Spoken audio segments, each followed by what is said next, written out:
est réjoui en tout cas que le James Webb Telescope a vraiment un après-midi très, très passionnante sur les premiers résultats donc, du James Webb. On s'est limité à 2 domaines, d'accord, le domaine, je dirais, des exoplanètes, pour lequel effectivement on pense que le James Webb va apporter beaucoup.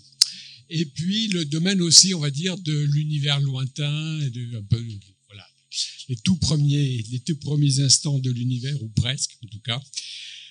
Alors, juste pour vous dire quelques mots, il y a 23 ans à peu près, hein, Pierre-Olivier, je pense, c'est Pierre-Olivier d'ailleurs, il me semble qu'il avait organisé une première réunion en France, à Paris, parce qu'il y avait ce projet de New Generation Space Telescope, le NGST, et qui était donc déjà bien, je dirais, bien démarré à la NASA, mais il y avait les instruments s'arrêtaient tous à 5 microns. Et c'est vrai que pour certains, c'était vraiment très dommage d'avoir cet instrument dont on savait qu'il serait refroidi, qu'il serait extrêmement avec un miroir de très grande taille, de ne pas avoir un instrument d'infrarouge moyen. Et donc voilà, il y a eu cette première réunion, et puis voilà, ça a pris corps. On a dit non, il faut absolument faire cet instrument. Et donc l'instrument MIRI, qui est un instrument essentiellement européen, avec des détecteurs américains. Voilà, donc vous voyez, moi j'ai commencé aussi avec Pierre-Olivier cette aventure il y a donc 23 ans. Donc ensuite on a attendu bien longtemps. On a travaillé, mais voilà. Et puis, comme vous le savez, donc le jour de Noël 2021, enfin on a pu assister au lancement. Donc c'est une longue aventure, mais aussi on va voir que le jeu, on va aller vraiment à la chandelle. C'est un exploit technologique extraordinaire, et ça commence à être maintenant un exploit scientifique extraordinaire. Donc je vais tout de suite laisser la parole à Pierre-Olivier Lagage, donc qui va nous faire un peu finalement l'historique, et puis voilà, nous donner un peu les éléments essentiels sur ce qu'est cet instrument. Je te laisse la parole, Pierre-Olivier. Merci beaucoup, Daniel, et merci pour l'invitation. Alors, voilà. Donc, je vais vous parler en effet de l'aventure du télescope James Webb. Donc, je l'ai suivi depuis 1998, le siècle dernier, et en tant que copiaille de l'instrument MIRI du JWST.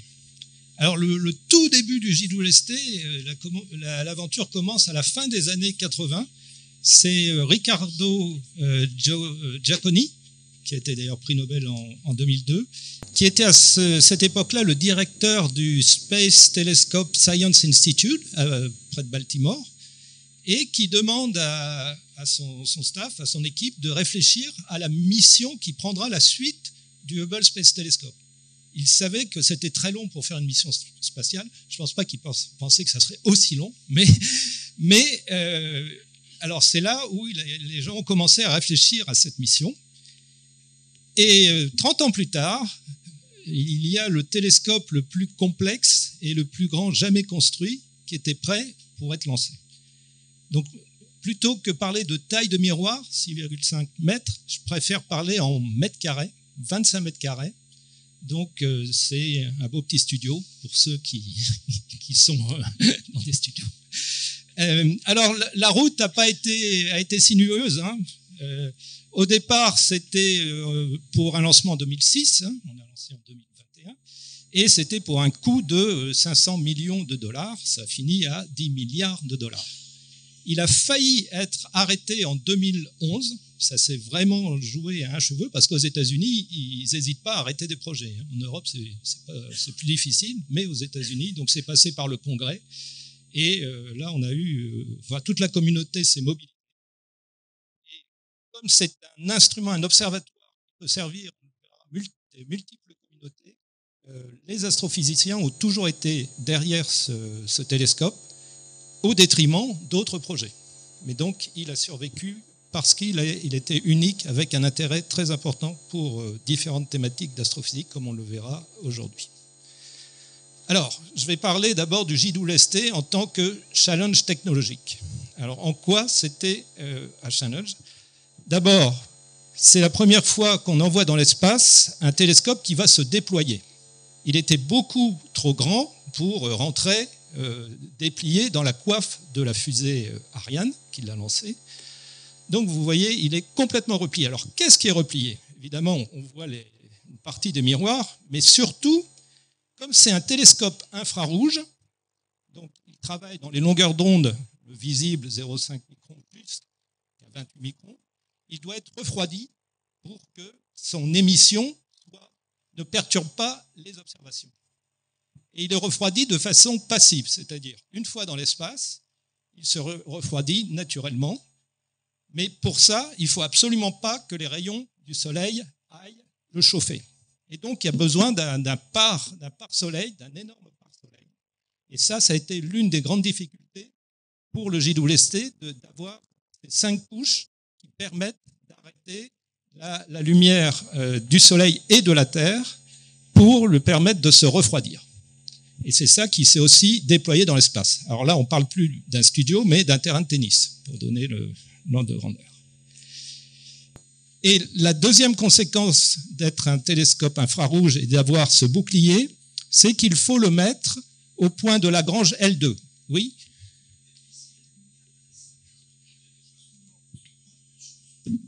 Ah oui, c'est dommage. C'est dommage. Donc ce point L2, pourquoi ce point L2 quelle est sa caractéristique? C'est qu'en ce point, la diminution de l'attraction du Soleil est compensée par l'attraction de la Terre, ce qui fait que la Terre et ce point, je ne sais pas si c'est une amélioration.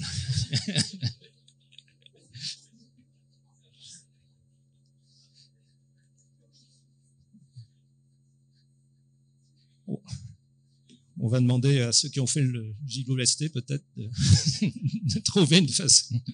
Donc ce point a la même vitesse angulaire que la Terre, et donc ça veut dire que le bouclier thermique n'a pas besoin d'être, enfin il est déjà très grand, mais il aurait dû être beaucoup plus grand si jamais il y avait un décalage entre la vitesse angulaire de la Terre et du satellite.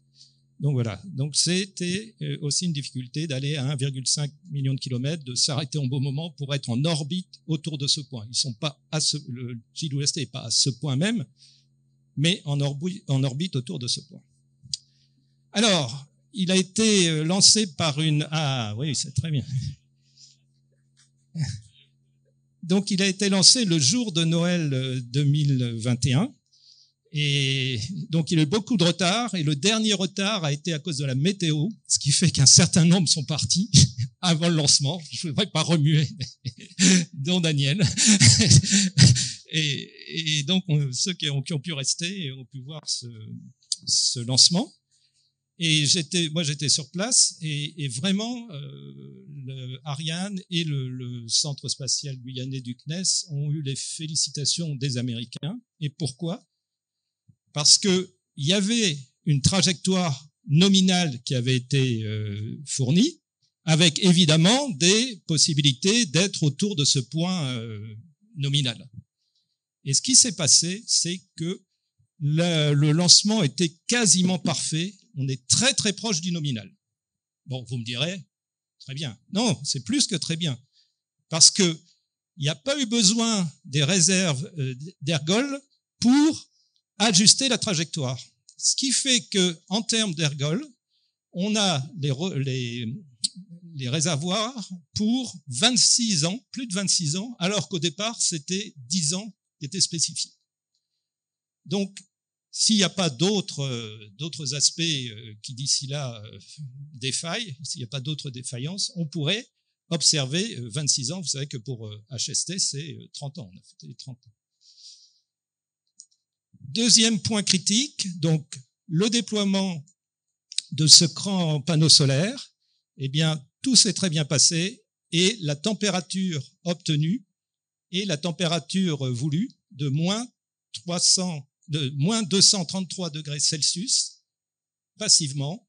Donc ça, c'est très bien pour tous les instruments dans l'infrarouge proche. Donc même chose, opération technologique très difficile qui a été réussie.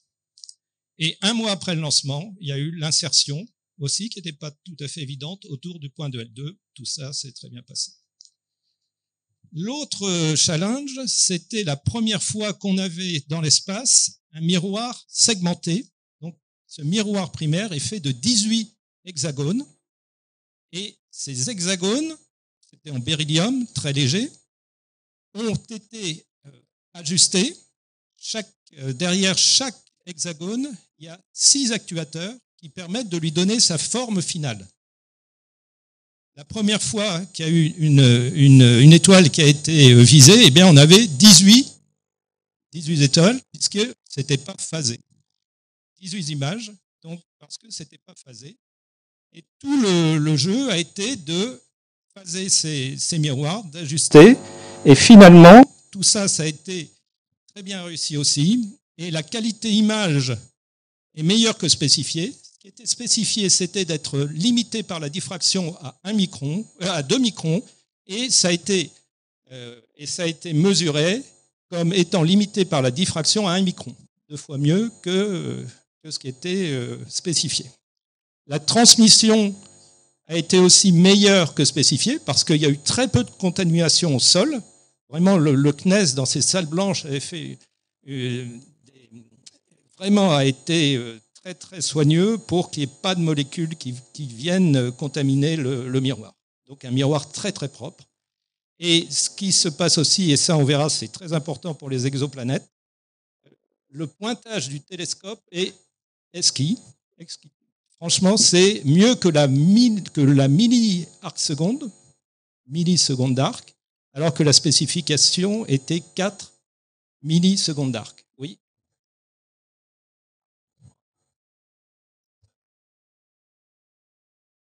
L'unité, c'est la diffraction, c'est lambda sur D. Lambda étant la longueur d'onde et le diamètre du télescope. Donc ça, c'est physiquement, quand on a un télescope à une longueur d'onde donnée et d'une taille donnée, on a une tâche de diffraction, une tâche qui est de l'ordre de l'onde. Oui, mais après, il y a toutes les aberrations. Donc, un miroir n'est jamais parfait. On peut lui laisser un certain nombre d'aberrations. Et justement, le phasage pouvait ne pas être aussi parfait. Donc, c'est tous ces aspects-là qui font que la taille n'est pas la taille de diffraction. Donc, on avait la spécification, diffraction limitée à 2 microns. Et en réalité, les aberrations, le phasage est tellement bon que c'est limité par la diffraction à plus courte longueur d'onde. Voilà. J'ai répondu à la question. Voilà. Alors, juste une petite anecdote, mais le fait de pouvoir ajuster les hexagones a servi parce qu'au début de la mission, il y a eu un micrométéorite beaucoup plus gros que ce qui avait été prévu. Alors, on ne s'attendait pas à ce qu'il y en ait un au début de mission, mais en réalité, quand on n'en a qu'un, statistiquement, on ne peut rien dire. Mais ça a eu un impact. Alors, c'est un selfie, hein, il y a la possibilité de regarder le miroir. Donc, on voit la conséquence de cet impact d'un micrométéorite. Et après cet impact, il y a pu avoir de nouveau le phasage de cet hexagone. Donc, il y a un petit éclat, mais on pourrait avoir 10 éclats comme ça avant d'être limité par la diffraction à 2 microns, qui était la spécification. Néanmoins, comme on sait que ça peut durer plus de 25 ans, maintenant, dans le mode d'opération du télescope, on évite la zone où il y a le plus de météorites. Donc on fait en sorte d'éviter d'avoir ce type de désagrément. Alors, pour quantifier un peu le challenge technique, ce qu'on mesure d'habitude, ce qu'on donne, c'est un point de panne unique. Par exemple, si un mécanisme ne marche pas, eh bien, toute la mission peut être détériorée. Et il y en avait 344 au moment du lancement pour le JWST. Et un satellite normal de science, c'est une 50aine. Donc, pour montrer le challenge en termes de mécanisme, de point de panne unique. Alors ensuite, une fois que le télescope avait été déployé, avait été phasé, on arrive aux instruments. Donc il y a 4 instruments au foyer du JWST. Il y a 3 instruments dans le domaine de l'infrarouge moyen, c'est-à-dire de 0,5 microns à 5 microns, qui sont NIRCam, une caméra, qui sont NIRSPEC, un spectrographe, dont on entendra certainement parler par Stéphane, NIRIS, qui fait à la fois des images et des spectres, toujours dans le domaine infrarouge proche, et MIRI, l'infrarouge moyen sur lequel la France s'est positionnée. Donc c'est une collaboration Europe-États-Unis, NIRSPEC étant l'ESA, étant fait par l'industrie via l'ESA. Alors, ce sont des instruments pour l'espace complexe. D'habitude, on dit qu'il faut des instruments plutôt simples, sans trop de mécanismes, etc. En réalité, là, pour le JWST, les instruments n'ont jamais été aussi complexes. Et il y a 17 modes d'observation. Alors, qu'est-ce qu'on peut faire avec ces instruments? Il y a l'imagerie classique, donc vous avez les longueurs d'onde, de 0,05 à 28 microns, et vous avez les différents modes. Donc on peut faire de l'imagerie classique avec NIRCam, avec MIRI, avec NIRIS. On peut faire aussi ce qu'on appelle de l'imagerie à haut contraste. Par exemple, pour voir une exoplanète à côté d'une étoile, il y a un contraste très fort. Et là, on utilise des coronographes. Et d'ailleurs, le coronographe de MIRI a été inventé par Daniel Rouen. Donc c'était ce qui fait que on peut faire des observations avec MIRI aussi bonnes qu'avec NIRCam, bien que la longueur d'onde soit plus grande. Donc quand la longueur est plus grande, la tâche est plus grande. Donc on ne peut pas aller aussi près que lambda sur D. Et quand c'est des coronographes classiques, c'est plutôt quelques lambda sur D. Donc on peut aller avec MIRI aussi près qu'avec NIRCam parce qu'on a des coronographes d'un modèle innovant, modèle nouveau qu'on appelle des coronographes à 4 cadrans. À phase. Alors ensuite, on a tout ce qui est spectroscopie. Vous avez certainement vu toutes les belles images du JWST, etc. J'en montrerai, bien sûr. Mais la clé du JWST, ça sera sa capacité à faire des spectres. Et là, il y a notamment la possibilité, ce qu'on appelle de faire de la spectroscopie multi-objet. C'est l'aspect phare pour NIRSPEC. C'est-à-dire qu'il y a des petites fentes qu'on peut ouvrir à l'endroit où il y a des galaxies qu'on veut observer, par exemple, et on peut faire au moins une centaine de galaxies en même temps, observer, faire des spectres en même temps. Donc ça, c'est une capacité vraiment très très intéressante et qui est très utilisée. En ce qui concerne MIRI, on a ce qu'on appelle de la spectroscopie intégrale de champ, c'est-à-dire que sur une région du ciel, eh bien, on le divise en points, on peut faire la spectroscopie de tous ces points en même temps. Donc des instruments complexes et première fois dans l'espace. Alors je fais un zoom sur l'instrument MIRI qui nous tient à cœur. Donc cet instrument MIRI, il est fait moitié US, moitié Europe. L'Europe a fait toute l'optomécanique, tous les tests. Les US ont fourni les détecteurs infrarouges et ont fourni la machine pour les refroidir. Parce que MIRI étant à plus grande longueur d'onde, il a besoin d'être refroidi par une machine, il ne peut pas l'être de façon passive. Et donc les US ont fourni ces deux éléments. Et au niveau de l'Europe, il y a une dizaine de pays qui ont participé. Et la France, dès le départ, s'est focalisée sur la partie imageur de MIRI, qu'on appelle MIRIM, avec 3 modes d'observation. L'imagerie classique, l'imagerie à haut contraste avec coronographe, j'en ai parlé, et aussi il y a la possibilité de faire de la spectroscopie basse résolution avec ou sans fente. Et ça, le sans fente sert pour les exoplanètes et Ashren en parlera. Bon, ça, je vais aller. Et là, je montre toujours l'équipe parce qu'il y a beaucoup de personnes qui ont travaillé sur le JWST. On parle de plusieurs milliers. Et en ce qui concerne le commissioning de MIRI, on était une cinquantaine, on a pu aller sur place et ça a été vraiment une période très, très enthousiasmante de voir ces premières données, ces premières images. Et voilà les premières images des différents instruments. Alors, il faut bien voir que dans le plan focal du télescope, chaque instrument voit une partie de ce plan focal. Donc, on ne peut pas faire des observations du même champ simultanées. Les instruments peuvent observer simultanément, mais ils voient des régions du ciel différentes. Évidemment, quand on peut faire des balayages, on fait en sorte que 2 instruments peuvent voir le même champ, mais voilà. Donc on ne peut pas faire. Et voilà une de mes images préférées, c'est une image du grand nuage de Magellan. D'ailleurs, je vous conseille tous d'aller en Amérique du Sud pour voir ces nuages, c'est vraiment impressionnant. On a à gauche ce qui a été vu par le prédécesseur du JWST, qui s'appelait Spitzer, et vous avez à droite ce qu'a vu MIRI. Je pense que je n'ai pas besoin de commenter. Voilà. Donc, en termes de qualité image, en termes de profondeur, ça saute aux yeux. Alors, on a pu mesurer les performances. Alors, nous, on parle en Jansky.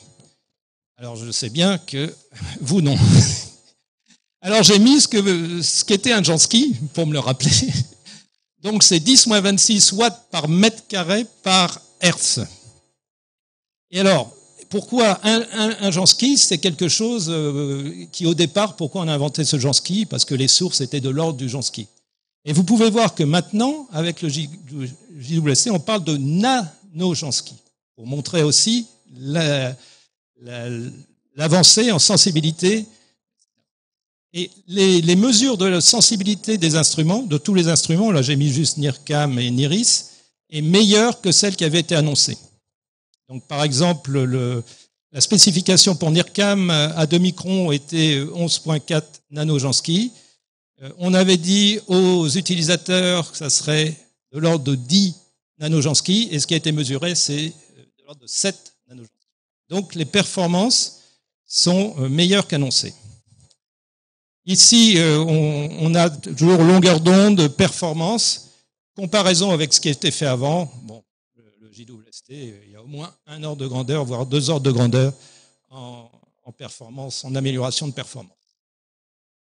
Donc souvent, on dit que le JWST est le successeur du Hubble. Alors c'est vrai en termes de thématique, et on verra que le JWST permet d'aller plus loin que le Hubble.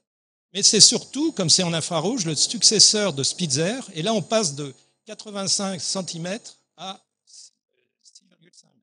Et là, le saut est encore beaucoup plus grand. Donc, la conclusion, c'est tout marche bien.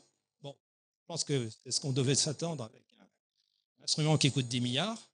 Mais ce qui, pour moi, est exceptionnel, c'est que les performances sont meilleures que spécifiées dans plein de domaines. Ça, j'ai fait plusieurs instruments dans ma carrière, et c'est la première fois que je vois un tel. C'est meilleur qu'annoncé. Alors, juste pour préparer la suite, quelques informations sur pourquoi on observe dans l'infrarouge. Alors, la première chose, c'est d'aller voir plus loin que le Hubble. Le Hubble a beaucoup observé, a été de plus en plus loin, donc de plus en plus tôt dans l'univers, mais il a atteint ses limites à cause de l'expansion de l'univers et qui amène un rougissement de la lumière. Donc, on ne pouvait pas aller plus loin avec le JWST, même en passant des années, enfin, plein de temps d'observation.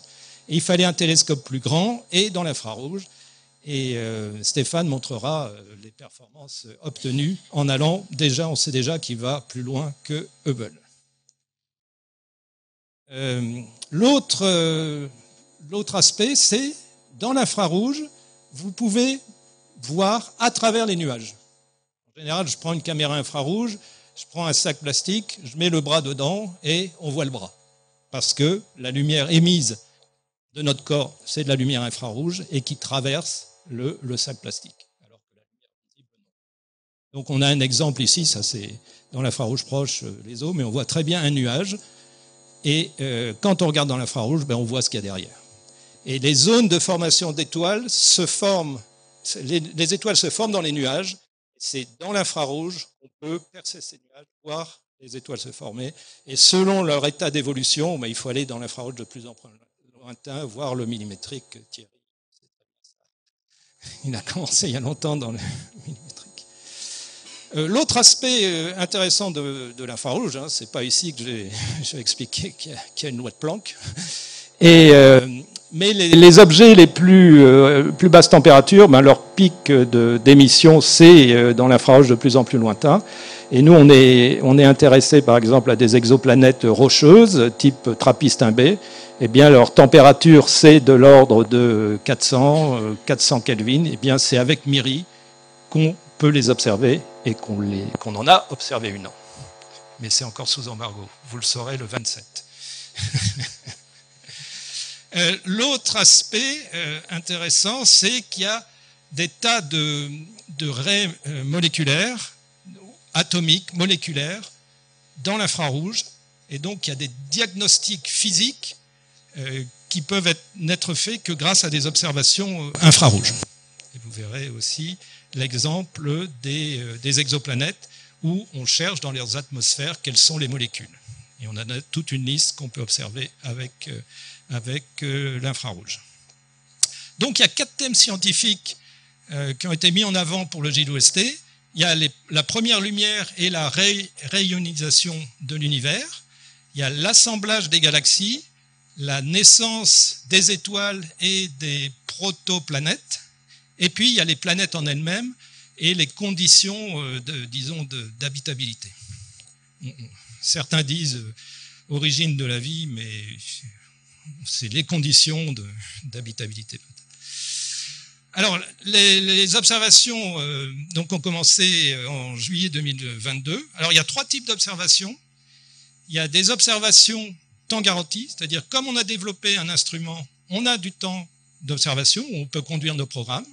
Et je suis responsable du programme d'observation des exoplanètes. Là, on a 110 heures, et il y en a d'autres, il y a les disques, etc. Il y a le directeur du STCI. Donc le STCI, c'est là où se font les opérations du JWST, la suite du Hubble Space Telescope, c'est à Baltimore. Lui, il a du temps et il a décidé de donner ce temps pour des programmes qui ont été sélectionnés par un comité où les données sont tout de suite disponibles à tout le monde pour très vite que les astrophysiciens aient des données pour préparer les observations suivantes. Donc ça, il y a plusieurs programmes qui ont été faits dans ce cadre-là. Et puis, la majorité du temps, c'est ce qu'on appelle guest observers, c'est-à-dire on demande du temps d'observation, ça passe par un comité et on a du temps ou pas. Et ça, il y a des demandes, des appels tous les ans. Alors, quelques belles images pour montrer que tous les domaines d'astrophysique sont concernés. Jupiter, une nébuleuse où se forment des étoiles. Alors, ce qui est vraiment hallucinant, c'est la précision spatiale, l'acuité avec laquelle on peut regarder ces régions. Moi, je me suis amusé à zoomer et chaque fois, on voyait des détails. On zoome, on voit des détails. C'est une autre nébuleuse. Cette fois-ci, les galaxies, notamment les interactions de galaxies, et la première image de Deep Field. Et Stéphane parlera de tous ces aspects où on voit très loin, donc très tôt. Mais ça, c'est les belles images. Alors un jour, j'ai eu le malheur dans un talk grand public de dire « Oui, mais ça, c'est pas le plus intéressant. » J'ai entendu un « Oh » dans la salle. Mais c'est vrai, mais j'aurais peut-être pas dit. En réalité, ce qui est intéressant, ce sont les spectres. Et par exemple, là, vous avez dans le cœur d'une de ces galaxies, eh ben, vous voyez des tas de raies d'argon, etc., l'hydrogène moléculaire. Et c'est grâce à ça que vous pouvez vraiment faire des diagnostics et comprendre ce qui se passe dans ces régions. Alors là, je vais vous montrer un spectre. Alors si ça marche, alors je vais aller me connecter. Donc on m'a dit attention, et oui, en effet, faisons attention. Voilà. Et pour l'instant, ça. Alors là, vous avez un spectre obtenu avec MIRI, et en haut, vous avez toutes ces raies. Toutes ces raies, c'est pas du bruit, c'est vrai. Et vous avez de l'eau, du NH3, du CH4, avec différentes couleurs, et c'est l'identification de toutes ces raies selon le domaine spectral. Vous avez en bas le domaine spectral. Donc là, c'est 10 microns. C'est quand même... et on arrive à reproduire ces raies par les modèles. Bon, quelquefois, je pense que les observations sont en avance par rapport aux modèles. Il y a un certain nombre de modèles qui vont devoir être raffinés, et on en aura un exemple tout à l'heure. Mais je trouve ça hallucinant, ce nombre de raies, ces détails qu'on a par la spectroscopie. Ça, c'est MIRI, moyenne résolution. Et un coupe, enfin, vous le saurez, même chose, oui, mais c'est pour ça que je ne veux pas qu'ils entendent. C'est qu'on peut aussi voir des isotopes.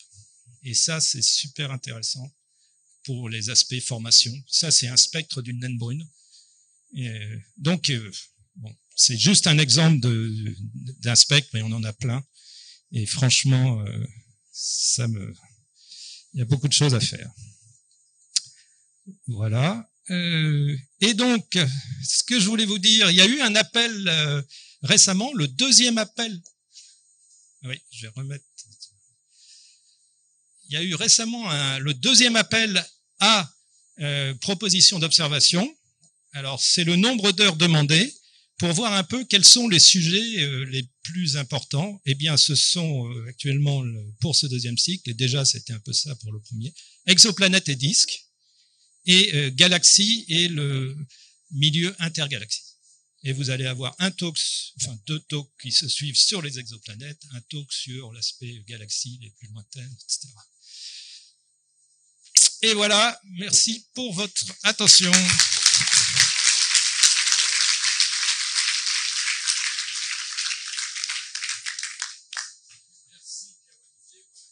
Et j'ai tenu le temps.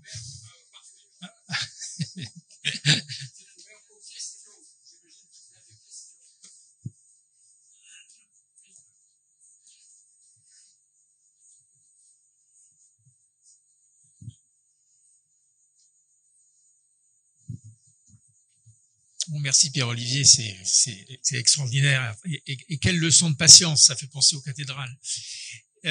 Et dis-moi, sur les images, maintenant les premières images en tout cas, on voit tout de suite ces étoiles à 6 branches partout quand l'étoile est assez brillante, bon, pour des raisons d'optique, bien sûr. Oui, tout à fait. Mais est-ce qu'il est envisagé de corriger les images de ces effets pour présenter des images, disons nettoyées de ça qui serait au-delà, ou bien est-ce que la politique c'est de les montrer telles qu'elles sont, y compris dans l'analyse scientifique de reste. Est-ce qu'on doit pouvoir faire ça? Parce que, par exemple, dans des régions très encombrées, évidemment, le problème, la mauvaise nouvelle, c'est qu'avec les croix à 6 branches, il y a des choses derrière qui sont là, et si on les enlève, on ne peut pas imaginer ce qu'il y avait lorsqu'elles apparaissent. Donc, quelle est la philosophie de... Alors, les belles images que vous voyez, ça, c'est volontaire de laisser. C'est un phénomène physique, on le laisse. Et ce sont évidemment des images en fausse couleur.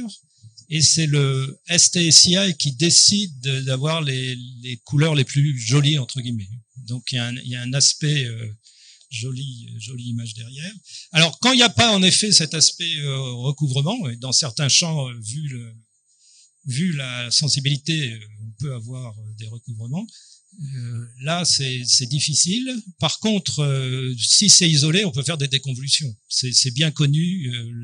La forme, c'est la diffraction. Hein, c'est des hexagones. Donc là, on peut faire des déconvolutions. Mais quand elles sont montrées au grand public, c'est laissé.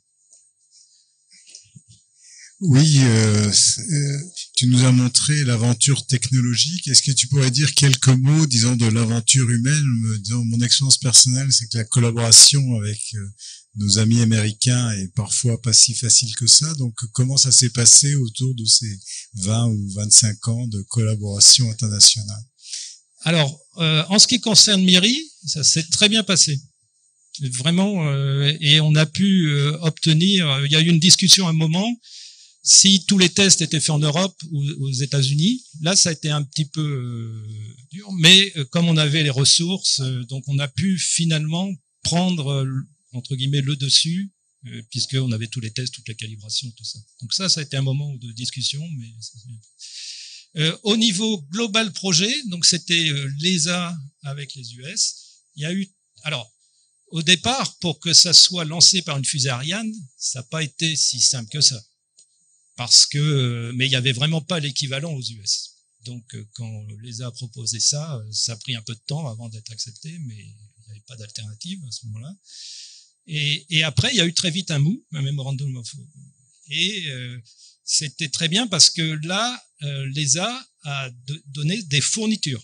heureusement que c'était pas un coup, et vu les surcoûts US, ça aurait pu amener à des discussions, ah oui, mais nous on doit payer plus, et vous. Donc là, ça a été, on fournit le lancement, on fournit la moitié de MIRI, en coût, et l'instrument NIRSPEC. Plus, actuellement, il y a 15 personnes payées par l'ESA qui sont à Baltimore, au STSI. Donc, globalement, pour moi, ça s'est bien passé. Et j'étais vraiment content quand j'étais à Kourou, parce que là, les Américains ont vraiment félicité l'Europe pour le lancement, etc. Il y avait vraiment une très très bonne ambiance. C'est aussi la personne qui était le responsable côté Gilles Lesté NASA, qui était très très ouvert. Donc j'ai eu une certaine fierté d'être européen avec ce lancement à Kourou. Globalement, c'était bien. Enfin, on se souvient toujours de ce qui s'est bien passé. Pour savoir, le spectre qui défilait que tu nous as montré, c'est quoi la résolution spectrale? Alors, le R, c'est-à-dire le lambda sur delta lambda, c'est 3000. C'est une résolution moyenne. Au sol, on fait beaucoup plus, on peut aller 30 000 jusqu'à 100 000. Dans l'espace, c'est à peu près le maximum qu'on fait actuellement. Mais ça suffit pour voir certains isotopes. Oui. Oui, oui.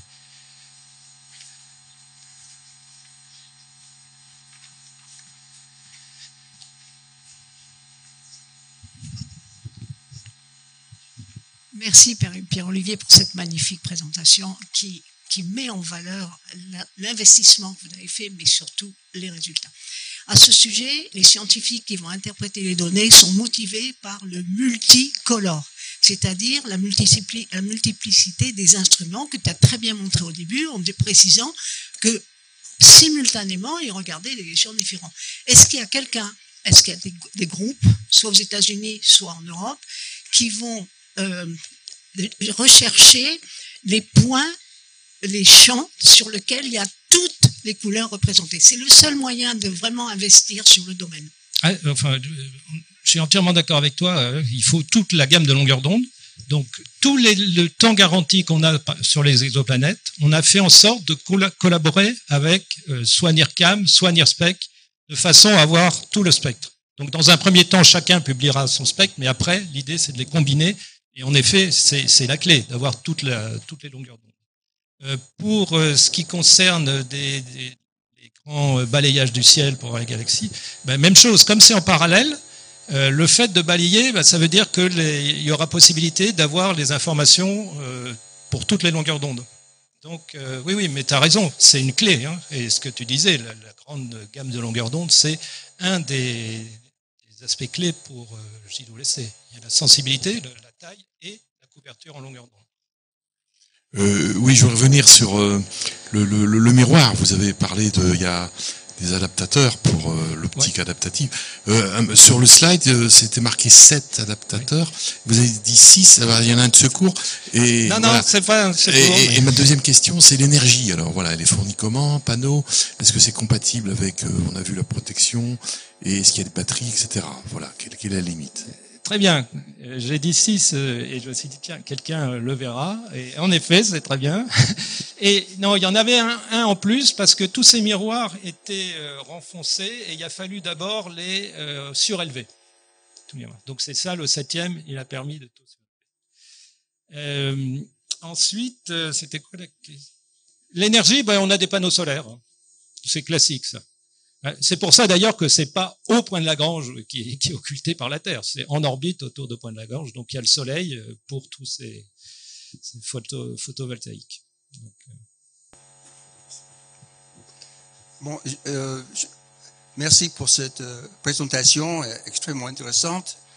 Je voudrais savoir pour les exoplanètes, donc apparemment il y a un point focal qui est très important pour tout ce projet et de détecter les détails des exoplanètes. Et donc, vous avez indiqué qu'on puisse détecter les composants de l'atmosphère qui sont susceptibles de soutenir des formes de vie. Et donc, la question est, est-ce qu'on a de quoi de quantitativement détecter les différentes quantités d'oxygène, de l'azote, etc., dans les atmosphères, y compris la température ambiante, et puis surtout la question de champ magnétique, parce que en fait la Terre, la vie sur la Terre existe à cause du fait que nous sommes protégés par un champ magnétique qui vient de la rotation d'un corps qui est métallique, etc. Alors, est-ce que vous avez de quoi à détecter cette possibilité de protection qui peut héberger la possibilité de la vie? Alors moi, je suis très très prudent et je préfère dire, on ne va pas observer des biosignatures avec le JWST. Ce qu'on va faire, c'est comprendre la physique et la chimie pour pouvoir dire un jour, ah ça c'est une anomalie. Est-ce qu'on ne peut pas l'expliquer par exemple sur Terre, on a de l'ozone, ben, on ne pourrait pas l'expliquer s'il n'y avait pas l'oxygène par la photosynthèse, etc.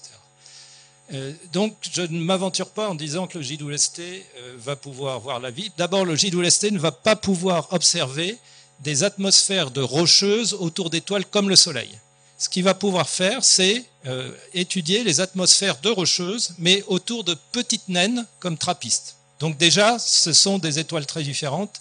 Et par exemple, il peut y avoir de l'oxygène fait de façon abiotique. Donc, certains, en effet, disent la vie avec JWST, etc. Non, on va déjà étudier les atmosphères, c'est une première étape. C'est l'étape suivante. Il y a eu seulement en 1995 la détection des premières exoplanètes.